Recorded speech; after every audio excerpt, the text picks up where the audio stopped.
বিয়ের প্রস্তুতি হিসাবে আমি উপার্জন শুরু করেছি, কিন্তু বাবা মাকে রাজি করাতে পারছি না, আমি কি করব? আমি বলেছিলাম একটু আগে, দেখেন খুব মায়া হয় এই সমস্ত তরুণদের সমস্ত প্রশ্ন করে আমার। আসলে বাবা মাকে রাজি করাতে পারছেন না, বাবা মাকে রাজি করানোর জন্য আমি আপনাকে একটা বুদ্ধি দিই, খুব সহজ। সেটা হলো, আমি সহ আরো বিভিন্ন আলেমদের যথাসময়ে সন্তান উপযুক্ত হওয়ার সাথে সাথে তাকে বিবাহ দেওয়ার যে ফজিলত, মর্যাদা, গুরুত্ব এই সংক্রান্ত যে সমস্ত বক্তব্য আমাদের আছে, এই বক্তব্যগুলো ইউটিউবে ছেড়ে ওয়াশরুমে চলে যাবেন, টয়লেটে চলে যাবেন। এবং এই বুদ্ধিটা এক তরুণ নিজে আমাকে দিয়েছেন। আমাকে এক তরুণ বললেন যে, ভাই আব্বু আম্মুকে বহুভাবে ইশারা ইঙ্গিতে বলি, কোনোভাবে তারা কান দেয় না, কথা শোনে না, পাত্তা দেয় না, আর ডাইরেক্ট বলতেও পারি না। তো পরে এই বিষয়ে আপনার একটা বক্তব্যের লিঙ্ক পেয়েছি, ওইটা খুলে ফুল ভলিউম দিয়ে জাস্ট চালিয়ে দিয়ে আমি চলে গেছি ওয়াশরুমে। এই ফাঁকে আব্বু আম্মু শুনছেন, ওনার ফলাফল কি হয়েছে সেটা আমি জানি না, বেচারা কপালে বিয়ে জুটেছি কি জুটেনি সেটা আমি জানি না। তবে চেষ্টা করেছেন তরুণ, এবং বুদ্ধিটা আমার কাছে বেশ ভারী পছন্দ হয়েছে, সেজন্য আপনাদের সাথে শেয়ার করলাম। ইমানের স্বাদ পাওয়ার জন্য আপনি কোরআনে কারিম অর্থ সহকারে খুব ভালো করে বোঝার চেষ্টা করুন। নামাজ খুব বেশি সময় নিয়ে আদায় করার চেষ্টা করুন, এবং এই বিষয়টা এত বেশি পরীক্ষিত, আপনি আজকে থেকে শুরু করতে পারেন। আমি আপনাকে দায়িত্ব নিয়ে বলতে পারি, আল্লাহর উপর ভরসা করে, আপনি যদি 2 রাকাত নামাজে নর্মালি 3 মিনিট, 3.5, 4 মিনিট ব্যয় করেন, আজ থেকে আপনি চেষ্টা করেন 2 রাকাত নামাজে কমপক্ষে 5 থেকে 7 মিনিট ব্যয় করার, আর 4 রাকাত নামাজে 10 থেকে 12-13 মিনিট ব্যয় করার। আপনি যদি রুকুতে তাসবিহ বলতেই থাকেন, খুব ধীরে ধীরে বলেন, মহব্বতের সাথে বলেন, রুকু থেকে দাঁড়িয়ে আরও একটু রুকুতে যে পরিমাণ সময় দিয়েছেন সে পরিমাণ সময় দেন। এবার প্রত্যেকটা রোকনকে যদি আপনি খুব ধীরে সুস্থে করেন, আমার বিশ্বাস আপনি ইবাদতের স্বাদ, তৃপ্তি আপনি এটা নিজে নিজে অনুভব করতে পারবেন। আমি আমার জীবনে বহুবার আমি দেখেছি যে কোনো কারণে মানসিক পেরেশানি, দুশ্চিন্তা হচ্ছে, লম্বা সময় নিয়ে, দীর্ঘ সময় নিয়ে সিজদা রুকু করলে আল্লাহ তাআলা মানসিক প্রশান্তি দেন। মানসিক প্রশান্তির আরেকটা বড় বিশেষ দিক, বিশেষ করে ইমানের স্বাদ আস্বাদন করার একটা বড় সুযোগ তৈরি হয় তাহাজ্জুদের নামাজের মাধ্যমে। ভোর রাতে উঠেন, রাতে তাড়াতাড়ি ঘুমিয়ে পড়েন, ভোর রাতে উঠে তাহাজ্জুদ পড়েন, দেখবেন অসম্ভব রকমের এক অনুভূতি আপনার মধ্যে জাগ্রত হয়েছে। আমরা তো রাতে দেরিতে শোয়ার অভ্যাস, সুন্নাহ লাইফস্টাইল আমাদের নাই। অমুসলিম দেশগুলো যারা এগিয়ে গেছে, আপনি পৃথিবীর যে কোনো উন্নত দেশে যান, আপনি দেখবেন সে সমস্ত দেশের মানুষ, আমি যতগুলো দেশে গিয়েছি সবগুলো অমুসলিম দেশে আমি দেখেছি একটাই চিত্র, সন্ধ্যার পর পর মানুষ শুয়ে পড়ে এবং ভোরে তারা উঠে কাজ শুরু করে। আর আমাদের মুসলমান দেশগুলো, শুধু আমাদের দেশের দোষ না, মিডিল ইস্টের অবস্থা আমাদের চেয়ে আরও করুন। তারা দেখা যায় যে রাত 10টা 11টা এই সময়টাতে তাদের সন্ধ্যা হয়, 12টা 1টা 2টার দিকে তারা ঘুমায়, সকালে আবার ফজরের পরে ঘুমায়। নবী সাল্লাল্লাহু আলাইহি ওয়াসাল্লামের সুন্নাহ লাইফস্টাইল মেনটেন করে না, তো এখানে কোনো কল্যাণ আসলে থাকে না। তো ইমানের স্বাদ পেতে হলে আপনাকে তাহাজ্জুদ পড়তে হবে, আর তাহাজ্জুদ পড়তে হলে আপনাকে রাতে তাড়াতাড়ি ঘুমাতে হবে। ইনশাআল্লাহ এগুলোর মাধ্যমে আপনি ইমানের স্বাদ আস্বাদন করতে পারবেন। এরপর নাম প্রকাশে অনিচ্ছুক একজন প্রশ্ন করেছেন, রাসূলুল্লাহ সাল্লাল্লাহু আলাইহি ওয়াসাল্লামের জীবনী এবং বর্তমান প্রেক্ষাপট বিবেচনা একজন অমুসলিমকে কিভাবে ইসলামের দাওয়াত দেওয়া যায়? একজন অন্য ধর্মাবলম্বীকে ইসলামের দাওয়াত দেওয়ার সবচেয়ে শর্টকাট ওয়ে এবং সবচেয়ে কার্যকর উপায় হলো আপনি নিজেকে আদর্শ মুসলমান হিসেবে উপস্থাপন করেন। কারণ একজন অন্য ধর্মাবলম্বী তারা আমাদের ধর্মগ্রন্থ পড়ে না, কিন্তু তারা আমাদেরকে পড়ে, আমাদেরকে তারা দেখে, আমাদের আচার আচরণ, আমাদের কাজ কারবার, আমাদের সব কিছু দেখে সেজন্য ইসলাম এর প্রতি আগ্রহী হয়ে ওঠে, ইসলামকে যেন সে জানার জন্য আরও বেশি আগ্রহ তার মধ্যে তৈরি হয়। অতএব আমাদের আচার আচরণ, আমাদের নিজেদেরকে ভালো মুসলমান হিসাবে গড়ে তোলা হলো অন্য ধর্মাবলম্বীদেরকে ইসলামের প্রতি দাওয়াত দেওয়ার সবচেয়ে কার্যকর উপায়। এর পাশাপাশি অনেকগুলো ভালো বই আছে এই সম্পর্কে, সে বইগুলো আপনারা মানুষকে উপহার হিসেবে দিতে পারেন। নবী করিম সাল্লাল্লাহু আলাইহি ওয়াসাল্লাম সম্পর্কে কোরআনে কারীম উপহার হিসেবে দেওয়া, এটা অনেক বড় কার্যকর একটি উপায়। আমি জাপানের টোকিওতে এক বাংলাদেশির একটা অভিজ্ঞতার কথা জানলাম। তিনি আমাকে বললেন যে, ভাই আমার একটা কফি শপ আছে, আমি আমার সে দোকানে একটা কোরআন রেখে দিয়েছি, খুব চমৎকার। তো এত সুন্দর কোরআনের বাধাই তো একটু ব্যতিক্রম হয়, সৌদি থেকে যে ছাপাগুলো বিশেষ করে, অন্য সাধারণ বইগুলো এত সুন্দর বাধাই হয় না। তো অনেক অমুসলিম জাপানিজরা যারা সাধারণত কোনো ধর্ম বিশ্বাসী নয়, তারা অনেকেই এসে জিজ্ঞাসা করে যে এটা কি। তো আমি তাদেরকে জাস্ট জাপানি ভাষায় অথবা ইংরেজিতে একটা কোরআনের কপি দিয়ে বলি যে এটা আসলে এটা, আমি একটু এক্সপ্লেন করে বলি যে এটা তুমি পড়ে দেখতে পারো। এই ভদ্রলোক আমাকে বলেছেন যে যারা তেমন কোনো ধর্মে বিশ্বাসী নয়, এরকম বহু মানুষ আমার হাতে শুধুমাত্র আমার দোকান থেকে ইসলাম গ্রহণ করেছেন শুধু কোরআন পড়ার কারণে। কোরআন এবং নবী সাল্লাল্লাহু আলাইহি ওয়াসাল্লামের সিরাত গ্রন্থ, এই দুইটা জিনিস যদি কোনো মানুষ নির্মোহভাবে পড়ে, সে ইসলামের কাছে আত্মসমর্পণ করতে বাধ্য। ফ্রান্সের একজন পলিটিশিয়ান, ভদ্রলোকের নামটা আমার মনে নেই, মনে থাকেও না, আমি বারবার চেষ্টা করি বিদ্যুটে একটু নাম। আমি 2009-10-এর সময় আমার মনে আছে, আমি সোশ্যাল মিডিয়াতে ফেসবুকে তার ইসলাম বিদ্বেষী মুসলিম বিদ্বেষী কর্মকাণ্ডের বিরুদ্ধে অনেক লেখালেখি আমি করেছি। গত কিছুদিন আগে এক ভদ্রলোক আমাকে ইউটিউবে একটা ভিডিও দেখালেন যে ওই ভদ্রলোক ইসলাম গ্রহণ করেছেন। আমি খুব কৌতূহলী হয়ে তার ভিডিওটা শুনলাম ইংরেজিতে। তখন তিনি বললেন যে দেখুন, কেউ যদি ইসলামকে জানতে চায়, সে মুহাম্মদ সাল্লাল্লাহু আলাইহি সাল্লামের জীবনী এটা যদি পড়ে, তাহলে ইসলামের কাছে সে মাথা নত, নির্মোহভাবে যদি তার পুরো জীবনীটা কেউ পড়ে, ইসলামের সামনে মাথা নত করা ছাড়া তার সামনে আর কোনো পথ খোলা নেই, যদি সে ভণ্ড না হয়ে থাকে। তো এই জন্য আমি আপনাদেরকে বলতে চাই, বিশেষ করে অন্য ধর্মাবলম্বীদেরকে আমি সাল্লাল্লাহু আলাইহি ওয়াসাল্লাম সিরাতের প্রতি আহ্বান করবে, আর তার চেয়ে বেশি আমরা ভালো মুসলমান হওয়ার চেষ্টা করব। এরপরে প্রশ্ন করেছেন নাহিদা হিমো, আপনি লিখেছেন কি ধরনের হাসি ঠাট্টা জায়েজ? অনেকে কথা বলার সময় যে গালি দেয়, বাজে শব্দ ব্যবহার করে, এগুলোতে করণীয় কি? দেখুন, কোনোভাবেই একজন মুসলমানের জন্য মিথ্যা কথা বলে কোনো হাস্যরস করার, বিনোদন করার, কৌতুক করার কোনো সুযোগ নেই। আমরা অনেক সময় দেখি যে এগুলো হয়। সোশ্যাল মিডিয়াতে কিছু ভিডিও ক্লিপ আপনারা হয়তো দেখে থাকবেন। একজন হয়তো বসে আছে পুকুরের পাড়ে, তারই কোনো একজন ফ্রেন্ড, দোস্ত তাকে এসে ধাক্কা দিয়ে ঠান্ডার সময় পুকুরে ফেলে দিয়েছে, সে পড়ে গেছে, আর হা হা করে সবাই হাসছে। আমরা এই সমস্ত ভিডিও দেখে বেশ এনজয় করি, তাই না? আমাদের নিজেদের অজান্তে আমাদের মনুষ্যত্ব কিন্তু হারিয়ে যাচ্ছে এইভাবে। এটা তো আসলে কোনো আনন্দের উপলক্ষ হতে পারে না। মানুষ ফান করবে, আনন্দ করবে, কিন্তু আনন্দ করে সে মিথ্যা কথা বলবে, একজন মানুষের কষ্ট দিয়ে আনন্দ পাবে, একটা পাখিকে, একটা পশুকে নির্মমভাবে মেরে আনন্দ পাবে, এটা তো কখনো গ্রহণযোগ্য হতে, এটা কোনো সভ্যতা হতে পারে না। আমাদের দেশে একটা খেলা বেশ জনপ্রিয়, এখনো কোনো কোনো অঞ্চলে আছে, আপনারা জানেন, ষাঁড়ের লড়াই হয়। ষাঁড়ের লড়াইয়ে যে নির্মমতা হয়, যে করুণ দৃশ্যের অবতারণা হয়, এটা কোনো সভ্য সমাজের গ্রহণযোগ্য কোনো লড়াই হতে পারে না, বাট সেটাকে আমরা অনেকে বেশি এনজয় করছি। তো এরকম অনেক খেলাধুলা আছে, অনেক বিনোদন আছে, যেগুলোতে আমরা শরিয়া বিরুদ্ধ পথ অবলম্বন করি। নবী করিম সাল্লাল্লাহু আলাইহি ওয়াসাল্লাম হাস্যরসাত্মক কথা বলতেন, কৌতুক করতেন। তিনি একবার এক সাহাবী বললেন, ইয়া রাসূলুল্লাহ, আমাকে একটা ওট দিবেন আপনি, আমি বাহন হিসেবে ব্যবহার করতে চাই। নবী করিম সাল্লাল্লাহু আলাইহি ওয়াসাল্লাম বলেছেন, তোমাকে আমি একটা ওটের বাচ্চা দেব। লোকটা বলল, ইয়া রাসূলুল্লাহ, আমি আপনার কাছে চড়ার জন্য ওট চেয়েছি, আপনি বাচ্চা দিবেন, বাচ্চা ওটে কি চড়া যায়? নবী সাল্লাল্লাহু আলাইহি ওয়াসাল্লাম বলেছেন, যেই ওটে তুমি চড়বা সে ওট তো করো না কোনো ওটের বাচ্চা। আমি সেটা মিন করেছি। আরেকজন সাহাবীকে নবী সাল্লাল্লাহু আলাইহি ওয়াসাল্লাম ডাক দিচ্ছেন, ইয়া যাল উজনাইন, এই যে দুই কান আছেন আপনার, আপনি আসেন, হে দুই কানওয়ালা। তো এটা রসিকতা করলেন, ওনার কান তো আসলেই দুইটা। নবী করিম সাল্লাল্লাহু আলাইহি ওয়াসাল্লামের জীবনে অনেক হাস্য রস করতেন, কিন্তু সেটা কখনো মিথ্যা কথা বলে নয়। আমরা অনেক সময় মিথ্যা কথা বলে, ফান করে অনেক অন্যায় কথা বলি। নবী সাল্লাল্লাহু আলাইহি ওয়াসাল্লাম বলেছেন, রসিকতা করেও যদি কেউ মিথ্যা পরিহার করতে পারে, ওই ব্যক্তিকে আল্লাহ রাব্বুল আলামিন জান্নাতের একেবারে সেন্টার পয়েন্টে একটি প্রাসাদ, জান্নাতি প্রাসাদ দান করবেন। অনন্ত অসীমকালের জন্য সে নেয়ামত সে ভোগ করতে থাকবে। এই জন্য কোনো অবস্থায় একজন মুসলমানের জন্য এটি জায়েজ নয়।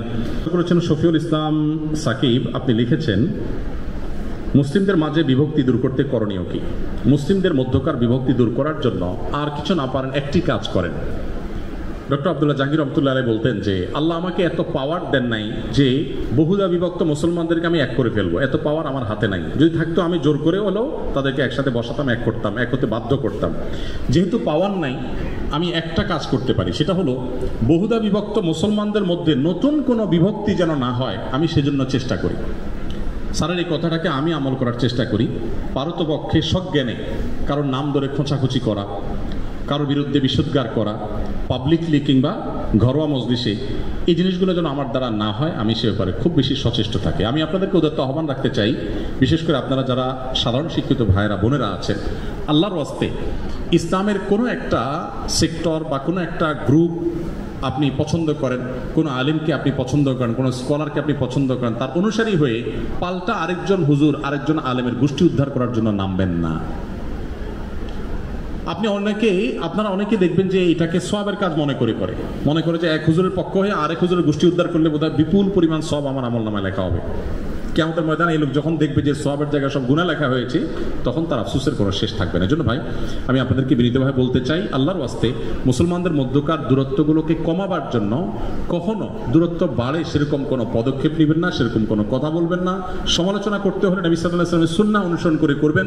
তিনি নাম ধরে সমালোচনা সচরাচর কোনো পাবলিক প্রোগ্রামে সাধারণত করতেন না। এমনভাবে করতেন যে কারোর কোনো মানহানি না হয়, অসম্মান না হয়। আজকাল দুঃখজনক, আমরা অনেক মুসলমানরা ইসলামের কাজ মনে করে সেই কাজটি করে যাচ্ছি এবং ইসলামের প্রতি মানুষকে আরও আমরা বীতশ্রদ্ধা করছি। শফিউল ইসলাম সাকিব আপনি লিখেছেন, তওবা কবুল হয়েছে কিনা বুঝবো কিভাবে, এটার উপায় আছে কিনা? বোঝার আসলে সুনির্দিষ্ট কোনো উপায় নাই, তবে তওবা করার পর যদি আপনার অন্তরটা বিগলিত হয়, অনুতপ্ত হয়, চোখের পানি পড়ে এবং ওই পাপ থেকে আপনি ফিরে আসার সুযোগ পান, কিছু সময় আপনি ফিরে থাকেন, তাহলে আপনি আল্লাহর প্রতি সুধারণা করতে পারেন, হয়তো আপনার তওবা কবুল হয়েছে। মেজবা লিখেছেন, ফেসবুক রাজনৈতিক দলের কেউ পূর্বে নির্যাতন করত, তাদের বিরুদ্ধে নাম ধরে ফেসবুকে লেখালেখি করলে গীবত হবে কিনা? যদি আপনার এই লেখালেখিটা হয় তাকে বিচার মুখোমুখি করবার জন্য, তার অন্যায় অনাচারগুলোকে তুলে ধরে যেন তার শাস্তি হয় সেটি নিশ্চিত করা যায়, সেজন্য আপনি যদি লেখালেখি করেন সে অধিকার আপনার আছে। আল্লাহ সুবহানাহু ওয়া তাআলা কোরআনে কারীমের 6 নম্বর পারার প্রথম আয়াতে বলেছেন, লা ইউহিব্বুল্লাহুল জাহরা বিস-সুই ইল্লা মিনাল কাওলি ইল্লা মান যুলিম। কোনো মন্দ কথার প্রসার আল্লাহ পছন্দ করেন না, তবে যিনি নির্যাতিত, যিনি মাজলুম, তার জুলুমের কথা সে মানুষকে বলার অধিকার তার আছে। এরপরে তানজিনা আপনি লিখেছেন,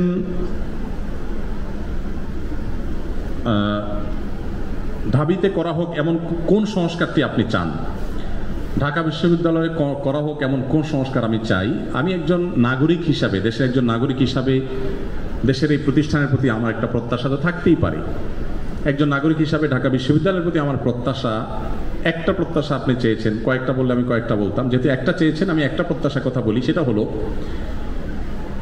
এই বিশ্ববিদ্যালয় যেন দাড়ি টুপির কারণে, হিজাবের কারণে এই বিশ্ববিদ্যালয়ের কোনো শিক্ষার্থী বা কোনো শিক্ষক কোনোভাবে কোণঠাসা হতে আর কোনোদিন না হয়। সংখ্যাগরিষ্ঠ মানুষদের চিন্তা, আদর্শ, এটাকে শত্রুর মতো মুখোমুখি দাঁড় করিয়ে, এটাকে পাশ কাটিয়ে এবং মুসলমানদের সংস্কৃতিকে শত্রুতার জায়গায় রেখে একটা প্রতিষ্ঠান কোনো দিন আসলে অগ্রসর হতে পারে না। দেশের সংখ্যাগরিষ্ঠ মানুষকে আপনি ইগনোর করবেন আর দেশকে আপনি এগিয়ে নেবেন, কিভাবে সম্ভব? আমি প্রায় বলি ৩.৫ লক্ষ মসজিদ এদেশে 2010 সনের জরিপ অনুযায়ী সম্ভবত ছিল, সেটা এখন হয়তো 4 লক্ষে পৌঁছেছে, উপনীত হয়েছে।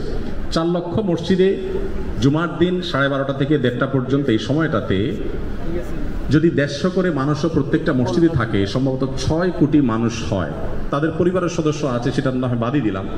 এই মানুষগুলোকে সরাসরি প্রত্যক্ষভাবে দিক নির্দেশনা প্রতি সপ্তাহে করতে পারছেন মসজিদের ইমাম সাহেবগণ। 6 কোটি মানুষকে, একেবারে কমের পক্ষে 4 কোটি মানুষকে তো নিশ্চিতভাবে বলা যায় যে প্রতি সপ্তাহে একটা টাইম অ্যাড্রেস করতে পারছেন ওলামা ইকরাম, ইমাম সাহেবরা।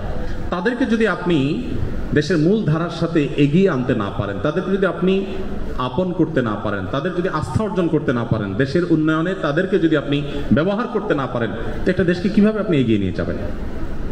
এবং মালয়েশিয়ানরা এগিয়ে গেছে, তাদের ইমামরা তাদের দেশকে অন করে, দেশ তাদেরকে অন করে, এবং সে দেশের পদস্থ ব্যক্তিবর্গ, মন্ত্রী মিনিস্টাররা তারা ইসলামকে অত্যন্ত শ্রদ্ধার সাথে জায়গা দেয়। তাদের দেশের প্রেসিডেন্ট, প্রধানমন্ত্রীরা যখন ইউরোপ আমেরিকা সফর করে, সেখানে তারা জুমার নামাজের ইমামতি করে। পুত্রাজায়ায় আমি নিজে গিয়েছি, তাদের প্রধানমন্ত্রী কার্যালয়ের সামনে সবচেয়ে সুন্দর মসজিদ। মন্ত্রীরা সেখানে মিটিংয়ের পর দল বলে মসজিদের জামাতের সাথে সালাত আদায় করেন। কদিন আগে ভাইরাল হয়েছে একজন মন্ত্রী, তার মেয়ে মসজিদে কোরআন হিফজ শেষ করেছেন, সেখানে স্ত্রী সহ তিনি বসে সেটাকে শেষ মুহূর্তের হিফজের লাস্ট মোমেন্টটাকে তারা এনজয় করছেন, উপভোগ করছেন। কই, তারা তো পিছিয়ে থাকেনি। আমাদের এই দেশে কেন ইসলামকে পিছনে ফেলে রাখলে আমরা এগিয়ে যাব মনে করছি? যারা এটা মনে করছেন তারা বিগত 50 বছরে বাংলাদেশকে কোথায় নিয়ে গেছেন? 50 বছর তো ইসলামের সাথে শত্রুতা করে ইসলামকে দূর করেছেন, তাতে দেশ কোথায় এগিয়ে গেছে? এর বিপরীতে আমি বলতে চাই, যদি দাড়ি টুপি এবং হিজাবকে অহেতুক আসামির কাঠগড়ায় না দাঁড় করান এবং ধার্মিক মানুষদেরকে যদি আস্থায় আনতে পারেন, এবং এক্ষেত্রে ধার্মিকদেরও যথেষ্ট দায়িত্ব কর্তব্য আছে, তারা দেশের জন্য যদি নিজেদেরকে উজাড় করে দেন, তাহলে আমার মনে হয় পৃথিবীর অনেক দেশকে আমরা পেছনে ফেলে এগিয়ে যেতে পারবো ইনশাআল্লাহ তাআলা। দুঃখিত, আমার সেই নির্ধারিত সময় বোধহয় পার হয়ে গেছে, আমার শেষ করা দরকার। আর 1-2টা প্রশ্ন দিয়ে আমরা শেষ করি। আল্লাহ তাদেরকে এত অ্যাক্সেস, এত সুযোগ, এত কিছু দিয়েছেন, কেন দিয়েছেন? ওই যে একসময় মানুষ হয়তো ইসলামের এক হাত নিবে, আল্লাহ সুবহানাহু ওয়া তাআলা তাদেরকে বেশি দিয়ে রেখেছেন, সেজন্য। যাই হোক, আনিসুর রহমান আপনি লিখেছেন, হলে না জানিয়ে অনেকে ব্যক্তিগত জিনিস ব্যবহার করে থাকেন, বিশেষ করে পানি খেয়ে ফেলেন, এর বিধান কি? এটা শুধু হলে হয় তা না, মসজিদে পর্যন্ত আপনি দেখবেন একজনের সুন্দর একটা শু পরে আসছেন, তিনি নিজের শুটা খুলে রেখে আরেকজনের এক জোড়া স্যান্ডেল এটা দিব্যি পায়ে দিয়ে তিনি টনটন করে হেঁটে চলে যাচ্ছেন, উজু করে ভিজায় ওইটাকে তারপর রেখে চলে যাচ্ছেন। এগুলো হয় কি হয় না? এটা কোনো দায়িত্বশীল মুসলমানের কাজ না। এই ছোট ছোট বিষয়গুলো আমাদের কাছে মনে হতে পারে খুব তুচ্ছ জিনিস। আল্লাহ সুবহানাহু ওয়া তাআলা বলেছেন তাহসাবুনাহু হাইয়িনা ওয়া হুয়া ইনদাল্লাহি আযীম। তোমরা মনে করো এগুলো খুব তুচ্ছ বিষয়, আল্লাহর কাছে এগুলো অনেক বড় ব্যাপার। এই জন্য অনুমতি ছাড়া কারোর পানি পান করে ফেলা, কারো কোনো জিনিস নিয়ে ফেলা, হলে যেরকম হয় বাইরে হয়, এই কাজগুলো হওয়া উচিত না। একজন দায়িত্বশীল মুসলমান তিনি অনুমতি নিয়ে তারপরে কারো কোনো জিনিস ব্যবহার করবেন। তবে সেই সাথে যার জিনিসের ব্যবহারের অনুমতি চাওয়া হচ্ছে তিনিও তুচ্ছ বা ছোটখাটো জিনিসকে দিতে অপারগতা প্রকাশ করবেন না, কারণ আল্লাহ সুবহানাহু ওয়া তাআলা সে ব্যাপারেও ভর্ৎসনা করেছেন সূরায়ে ওয়াইলুল লিকুল্লি হুমাযাতিল লুমাযা এখানে। তো এই জন্য আমাদেরকে অনুমতি নিয়ে আরেকজনের জিনিসটাকে ব্যবহার করতে হবে, না হলে সেক্ষেত্রে আমরা গুনাহগার হব। শাহরিয়ার প্রশ্ন করেছেন ইসলামী শাসন কায়েমের জন্য আমাদের করণীয় কি? সংখ্যাগরিষ্ঠ মানুষ মুসলিম হয়ে আমরা খেলাফত চাইতে অসুবিধা কি? কোনো অসুবিধা থাকার কথা না, থাকা উচিত না। যদি সংখ্যাগরিষ্ঠ সংখ্যালঘু সব ধর্মের মানুষ যার যার কথা বলতে না পারে, তাহলে আমাদের এই স্বাধীনতা দিয়ে আমরা কি করব? যে স্বাধীনতা আমাদেরকে কথা বলতে দেয় না, সেটা আবার কেমন স্বাধীনতা? একজন মুসলমান তো তার চাওয়া, তার পাওয়া, তার প্রত্যাশা কথা বলতেই পারেন এবং বলতে পারা উচিত। আলহামদুলিল্লাহ সেরকম একটা পরিবেশ আল্লাহ তাআলা আমাদেরকে উপহার দিয়েছেন। এর জন্য যাদের অবদান, যাদের আত্মত্যাগ রয়েছে, আমরা অন্তঃস্থল থেকে তাদের জন্য দোয়া করি। আল্লাহ রাব্বুল আলামিন তাদের সবাইকে এর জন্য সর্বোত্তম বিনিময় দান করুন। এবং অবশ্যই আমাদের শরিয়ার সৌন্দর্যকে উপস্থাপন করা দরকার। শরিয়ার সৌন্দর্যের গুরুত্ব, শরিয়ার অনুসরণের গুরুত্ব এটা আমাদের জানানো উচিত। সংখ্যাগরিষ্ঠ মুসলমানরা কি দিয়ে শাসিত হতে চায় এ সম্পর্কে সংখ্যাগরিষ্ঠ মুসলমানদের মতামত জানা উচিত, জানার ব্যবস্থা থাকা দরকার। এবং এ ব্যাপারে আমাদের কোনো হেজিটেশন থাকা উচিত নয়। তাদের সে অধিকার তারা পাচ্ছেন এবং ভবিষ্যতে পাবেন বলে আমরা সুধারণা রাখি এবং প্রত্যাশা করি। রাজিয়া সুলতানা লিখেছেন, পবিত্র অবস্থায় রোজা রেখে আসরের কিছু আগে পিরিয়ড শুরু হলে মাগরিব অবধি কি না খেয়ে থাকা উত্তম? উত্তর হলো যে না, রমজান মাসে বা রোজা অবস্থাতে দিনের বেলা পিরিয়ড শুরু হলে ওই সময়টাতেই রোজা শেষ। অতএব এরপর আর না খেয়ে থাকার কোনো মানে নাই, বা ওইটা রোজা হিসাবে বাকি অংশকে পরিপূর্ণ, যে অল্প একটু সময় আছে পরিপূর্ণ করি, এটা জায়েজ হবে না, বরং গুনাহ হবে। আপনি কিছু খান কিংবা না খান, আপনার রোজা শেষ হয়েছে, ভঙ্গ হয়েছে, সেটি আপনাকে ধরে নিতে হবে। শেষ প্রশ্নের উত্তর দেই। শাকিল হোসেন আপনি লিখেছেন, আমি অনেক জায়গায় শুনেছি রিজিক পূর্বে নির্ধারিত, আমার কাজ না করলেও যা পাবার তা পাবো কিনা? এই ভদ্রলোক সম্ভবত আমার মতো অলস প্রকৃতির মানুষ। তিনি চাচ্ছেন যে আল্লাহ যেহেতু রিজিক নির্ধারিত করে রাখছেন, তাহলে এত কষ্ট করে লাভ কি, শুয়ে থাকি। অনেক যুবক আছেন আমাদের কাছে প্রশ্ন দেন, দিয়ে বলেন ভাই এমন কোনো আমল বলে দেন যে আমল করলে আল্লাহ তাআলার কাছ থেকে আমি বিপুল পরিমাণ টাকা পয়সা পাবো, আমার আর কিচ্ছু করতে হবে না, এত হ্যাসেল নিতে চাই না। অনেকে একটা নির্দিষ্ট অ্যামাউন্টের কথা বলে দেন যে আল্লাহ তোমার কাছে বেশি চাই না, এই লাখ দশেক টাকা দিলে আমার চলবে। আল্লাহ সুবহানাহু ওয়া তাআলাকে বাজেট ঠিক করে দেয়। তো এগুলো ভুল। দোয়ার মধ্যে যদি এরকম ভুলভাল দোয়া করি তাহলে তার পরিণতিও খুব ভুলভাল হবে। আপনারা অনেক গল্প ঘটনা এই সংক্রান্ত জানেন, আমি আর সেদিকে যে সময় নষ্ট করতে চাই না। আপনি অলস হয়ে শুয়ে থেকে যদি রিজিক চান তো মনে রাখবেন এটা কোনো মুসলিমের প্রত্যাশা হতে পারে না। আল্লাহ সুবহানাহু ওয়া তাআলা বলেছেন, ফাইদা কুদিয়াতিস সালাহ ফান্তাশিরু ফিল আরদি ওয়াবতাগু মিন ফাদলিল্লাহ। নামাজ যখন শেষ হয় আল্লাহ বলেছেন মসজিদ থেকে বের হও, ছড়িয়ে পড়ো তোমার আল্লাহর জমিনে, এবং উপার্জন, হালাল উপার্জনের জন্য বেরিয়ে পড়ো এবং হালাল উপার্জন আহরণ করে নিয়ে আসো। অতএব মুসলমান পরিশ্রম করবেন, উপার্জনের জন্য চেষ্টা করবেন, এটাই কিন্তু ইসলাম বলে। বিধায় সেই জায়গা থেকে একজন মুসলমান অলস হবে না। নবী সাল্লাল্লাহু আলাইহি ওয়াসাল্লাম দোয়া করেছেন, আল্লাহ আপনার কাছে অলসতা থেকে আমি পানা চাই। আমরা দোয়া করবো আল্লাহর কাছে। এবং সেই সাথে আরেকটি কথা বলতে হবে, তা হলো যারা মনে করেন যে বসে বসে শুয়ে শুয়ে খাবো, এরকম কোনো ব্যবস্থা হলে ভালো হতো, তারা মূলত একটা প্যারালাইসিস একটা জীবন চাচ্ছেন, প্যারালাইজড মানুষের একটা লাইফ চাচ্ছেন। কারণ এটা প্যারালাইসিস রোগীর কাজ যে সে শুয়ে থাকবে আর সব রেডি করে সবাই এনে দিবে। একজন হাত পা সুস্থ স্বাভাবিক মানুষ কখনো এটা প্রত্যাশা করতে পারে না। বাকি আপনার প্রশ্নের যে বিষয়টি আপনি ফোকাস করেছেন মূলত, যে এমন কোনো আমল বলবো যে আল্লাহ তাআলা আমাকে বসা দিন, সরি আপনি বলেছেন যে রিজিক আল্লাহ তাআলা যেহেতু নির্ধারণ করে রাখছেন আমার কিছু করার দরকার আছে কিনা। উত্তর হলো, যদি আপনার রিজিকে খুব বেশি কিছু বরাদ্দ না থাকে তাহলে আপনি অলস হবেন এবং আপনার মাথায় এরকম চিন্তা আসবে, আপনি বসে থাকবেন আর রিজিক আসবে না। আপনার রিজিক কতটুকু আছে সেটা আপনার অ্যাটিটিউড এবং অ্যাটিটিউড আপনার পরবর্তী আপনার যে প্রাপ্তি সেটা দেখে বোঝা যাবে। এই জন্য একজন মানুষ তাই পাবে যা তার রিজিকে আছে। রিজিকে আছে বিধায় আমি শুয়ে থাকি, এ কথা চিন্তা করে যদি আপনি শুয়ে থাকেন আপনার রিজিকে কিছু না আসে, তাহলে বুঝতে হবে আপনি কপাল পড়া, আপনার রিজিকে আসলে কিছু ছিলই না। আর যদি আপনি পরিশ্রমী হন, পরিশ্রম করেন এবং ভালো কিছু পান, তাহলে বুঝতে হবে যে আপনার রিজিকে এটাই ছিল। মনে রাখবেন, হবে সেটাই যেটা আমাদের রিজিকে আছে। আমাদের রিজিকে যা আছে তার বাইরে কোনো কিছু হবে না। আমরা চাইলেও হবে না, না চাইলেও হবে না। বহু মানুষ আপনার চাইতে অনেক বেশি পরিশ্রম করেছে। ঢাকা শহরে অনেকে গল্প দেয় যে আমি অনেক কষ্ট করেছি জীবনে, আজ এ পর্যন্ত আমি এসেছি, এরকম অনেকে বলেন। এই বলাগুলো অহংকার বশত হয়ে থাকে। তার চাইতে বেশি অনেক চেষ্টা করে মানুষ রাস্তা রাস্তা করে, ঠিক না ঠিক? বিধায় এটা আল্লাহ তাআলার রহমত ছাড়া কখনো হবে না। রিজিকে যা আছে তাই আসবে, কিন্তু আল্লাহ তাআলা আপনাকে বসে থাকতে বলেন। আল্লাহ বলেছেন রিজিকে যা আসবে এটা বিশ্বাস করবা, আর শ্রমের জায়গায় তুমি ঠিকই শ্রম দিবা, তাহলে রিজিকে যা আছে তাই আসবে। আর পরিশ্রম করার কারণে আল্লাহর কাছে তুমি রিজিক পাওয়ার না পাও, আল্লাহর নির্দেশ পাওয়ার কারণে তুমি সওয়াব পাবে ইনশাআল্লাহ তাআলা। জাযাকুমুল্লাহ খাইর। আল্লাহ তাআলা আমাদের সবাইকে আমলের তৌফিক দান করুন।